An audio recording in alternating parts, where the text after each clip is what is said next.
You are very welcome to this, the Bitcoin Tarot podcast for the 5th of January 2018 with me, Cosmic Conroy. Happy New Year, everybody. As we predicted last week, the devil came down to Bitcoin and he was looking for some price to steal. He took the price down to 12k, but the 9 of discs predicted gain, and sure enough, we overcame the devil's temptation and finished the week breaking out with a 15% gain in the first few days of the year. Some say that the price has broken out of a descending triangle, but technical analysis is bunk, and we know only the tarot can advise us truly on the future of the project. And so I enthused the cards with the spirit of Bitcoin, ready for this week's 4-card reading. And the first card, representing the past 7 days in Bitcoin, is the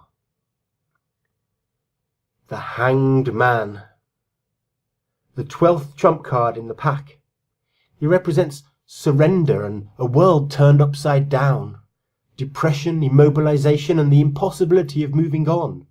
This seems a good card to describe a week in which Bitcoin dropped nearly 20% before recovering, and the alt currencies rose against it.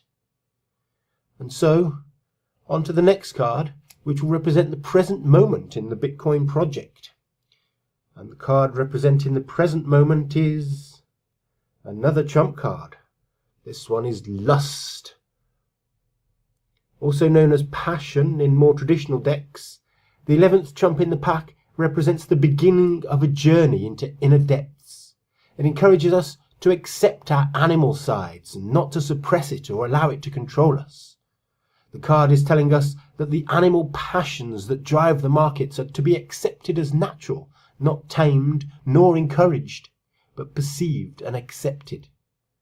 The market has vitality and energy and power, but what will happen over the next week in Bitcoin? We find out with our third card, representing the coming 7 days. And that card is... well, it had to happen sooner or later, I guess. The card representing the future of Bitcoin this week is the Moon, the 18th trump card of the deck. Now, don't get too excited. The Moon is not the highest height the tarot can reach. It only reflects the light of the sun, and it sits below our higher universe. It can indicate a confusing, uncertain time, and only indicates a preparation for an astral journey, not the destination. It often represents a source of worry and depression and is far from a guarantee that the price will shoot up like a moon-bound rocket ship. So on to our final card for this week's reading. This card will represent the overall state of the Bitcoin project, a meta card. And that card is another trump, the 10th trump of the pack, Fortune. Not as in the sense of money, typically, but the wheel of the goddess Fortuna. If you're on top of the wheel, it reminds you that the wheel will turn and you will soon be the one at the bottom. Likewise, if you are at the bottom being crushed by Fortuna's wheel, you will one day be spun back up to the top. Everything is in motion, and if this week brings Bitcoin to the moon, we know it will not last and one day must fall.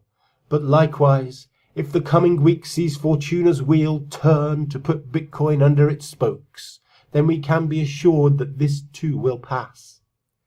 Superficially, this week's reading is very positive. We have been hanged and the animal passions may take us to the moon. But we should be aware that luck is a balanced process. Under greater scrutiny, we may expect an uncertain time with full doubt and worry and depression. But we must continue, knowing that even if this week is bad, Fortuna's wheel will soon turn again. And that brings us to the end of this first podcast for the new year. Until next time, may the Bitcoin bless you.